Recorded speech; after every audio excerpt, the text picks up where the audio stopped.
Hola, ¿qué tal? Mi nombre es Rosa María Rivera Miranda, soy estudiante de la Universidad Tec Milenio y a continuación les haré una presentación de un análisis de las pruebas que se llevan en nuestro sistema procesal, identificando las etapas del periodo probatorio. El proceso inicia con la demanda presentada o ejercitada por la parte actora, conocida como demandante. De esto se desprende diversas etapas del procedimiento civil, las cuales tienen como finalidad la resolución del conflicto de interés, es decir, el litigio. 4 etapas fundamentales que se desprenden del litigio. 1. Etapa postulatoria. Planteación de las pretensiones de las partes, establecimiento de la litis. 2. Etapa probatoria. Apertura, admisión, preparación y desahogo de las pruebas. 3. Etapa conclusiva o de alegatos. Comprende, como lo dice su nombre, los alegatos y conclusiones. Se induce en el sentido de la sentencia con base en lo que se aceptó, negó o no se aprobó. La cuarta, esta etapa resolutoria, también llamada del juicio, comprende la valoración de las pruebas, la resolución judicial que pone fin al litigio. La etapa postulatoria es la primera fase del procedimiento civil. En esta etapa, la parte actora le hace saber al órgano jurisdiccional cuál fue el derecho quebrantado y si pide la restauración del mismo. Hay que mencionar que el juzgador no puede administrar justicia sin ser requerido. No puede iniciar un proceso, así como tampoco puede hacer avanzar por sí mismo el proceso. Esta es una función de las partes. A la autoridad, lo que no le está permitido le está prohibido. Sin embargo, eso también tiene sus excepciones. En la fase postulatoria, las partes exponen tanto pretensiones como resistencias, afirmaciones y negaciones en lo referente a los hechos, e invocan normas jurídicas y principios del derecho aplicables al caso concreto. Se lleva la presentación de la demanda por la parte actora. Al ser admitida, se dicta auto de radicación, que vamos a entender como el acto mediante el cual el juez admite la demanda y entonces establece los actos prejudiciales. Así, el juez indicará los términos de admisión de la demanda y los requerimientos a la parte actora para que rectifique alguna deficiencia en su demanda. En el instante en que se notifica a la parte demandada, se le da un término señalado en la ley para hacer la contestación de la demanda y que pueda ser establecida la litis.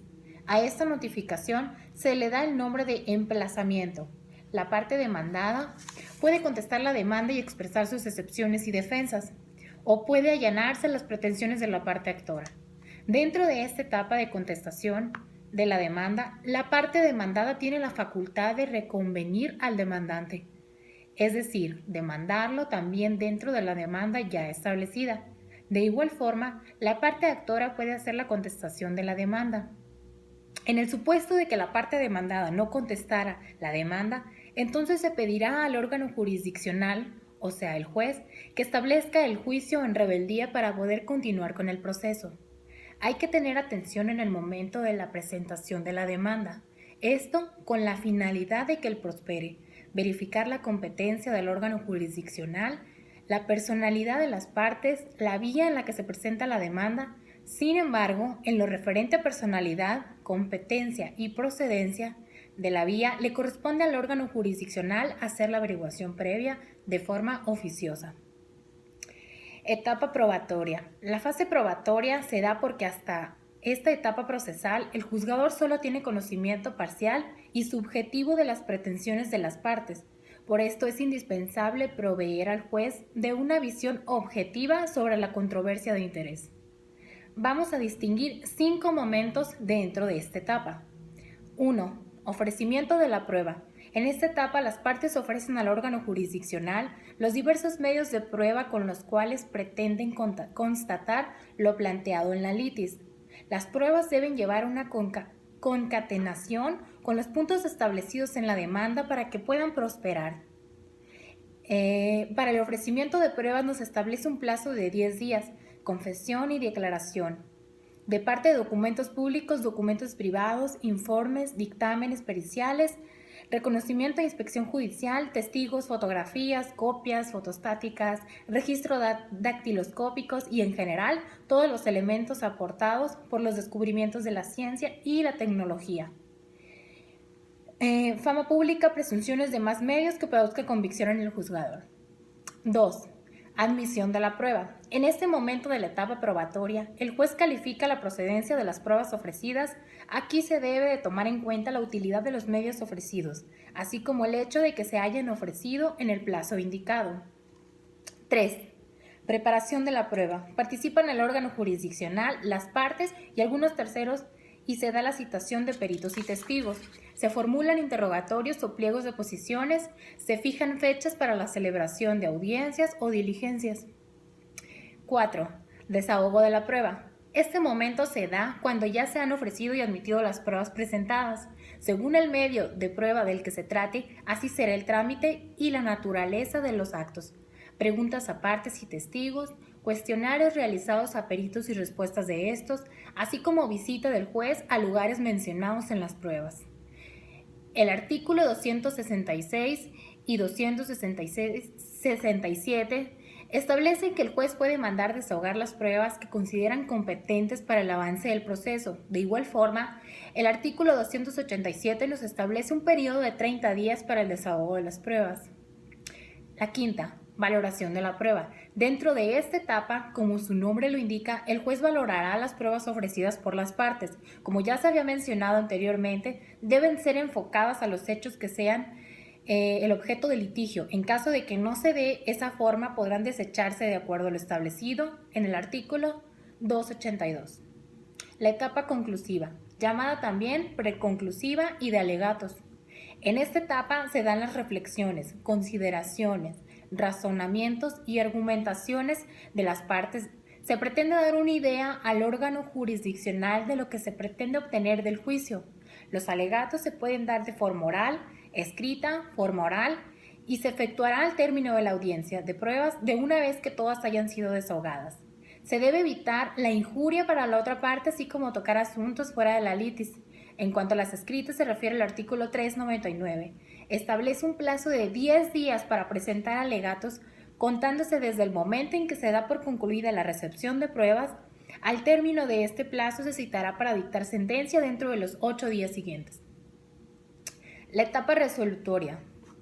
En esta etapa, la única actividad se va de por parte del órgano jurisdiccional. El juzgador o juzgadores dictan la sentencia jurisdiccional definitiva que viene a terminar con el proceso y a resolver el litigio. En esta etapa se pueden dar dos instancias.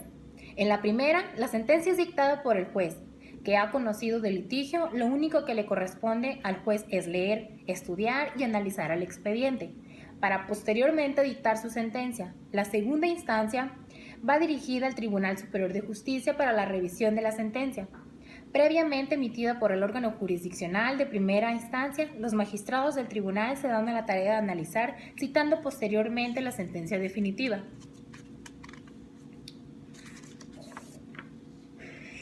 A continuación voy a hacer una presentación de los medios, su descripción, un caso y ejemplos.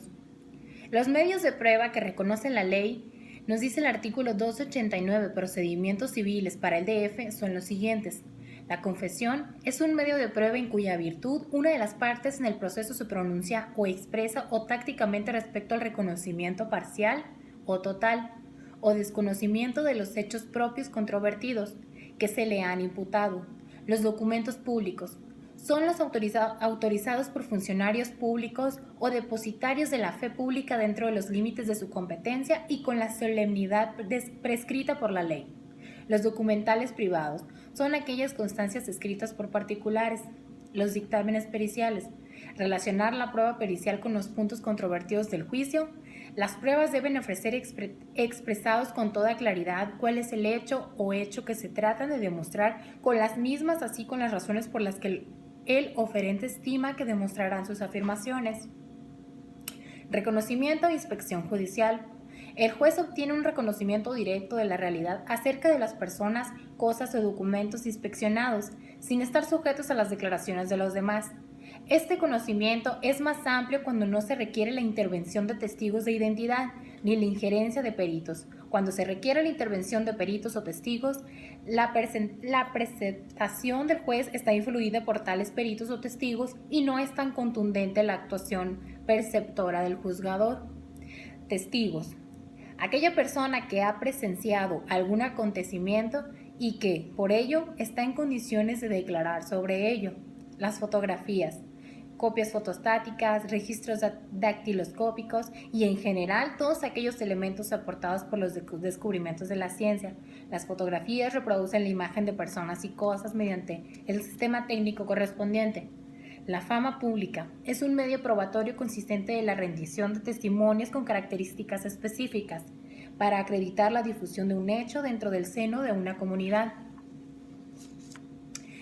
humana determinada en relación con los hechos controvertidos en un proceso. Las presunciones. Las presunciones constituyen el medio de prueba indirecta en cuya virtud el juzgador en encantamiento a la ley o en acatamiento a la lógica deriva como acreditado en hecho desconocido, por ser consecuencia de un hecho conocido que ha sido probado o que ha sido admitido, y demás medios que produzcan convicción en el juzgado, mostrar caso por caso y fundamentación acorde al caso. El caso: una persona que contrae un adeudo con una empresa, la cual después de un tiempo el deudor se atrasa, por lo que se procede a solicitar su reembolso. El ejemplo de ello es un cobro de una deuda o un pagaré. La confesional. Su descripción es la prueba para que el acusado demandado conteste una serie de posiciones en forma personal sobre hechos ejecutados con el objeto de obtener una confesión que se emite conveniente sobre los hechos y circunstancias que se refieren las posiciones. Su fundamento civil es el artículo 95 y 96 del Código Federal de Procedimientos Civiles y su fundamento mercantil es el artículo 1390 bis 41 del Código de Comercio. El testimonial es el medio de prueba consistente en la declaración representativa de una persona la cual no es parte en el proceso que se aduce hace un juez con fines procesales sobre lo que sabe respecto de un hecho de cualquier naturaleza. Su fundamento civil es el artículo 165 y 166 del Código Federal de Procedimientos Civiles. Su fundamento mercantil es el artículo 1390 bis 42 del Código de Comercio. El pericial es el juicio emitido por personas que cuentan con una preparación especializada en alguna ciencia, técnica o arte con el objeto de esclarecer algunos o algún hecho de la materia de controversia. Su fundamento civil es el artículo 143 y 144 del Código Federal de Procedimientos Civiles. Y el fundamento mercantil es el artículo 1390 bis 46 del Código de Comercio. El documental. Esta prueba hace referencia específica a todos los documentos. Su artículo es el 129 al 142 del Código Federal de Procedimientos Civiles y el artículo 1390 del Código de Comercio. Los medios de prueba que sigue es la inspección. El examen sensorial directo realizado por el juez en personas u objetos relacionados con la controversia. El fundamento civil es el artículo 161 al 164 del Código Federal de Procedimientos Civiles y el 1259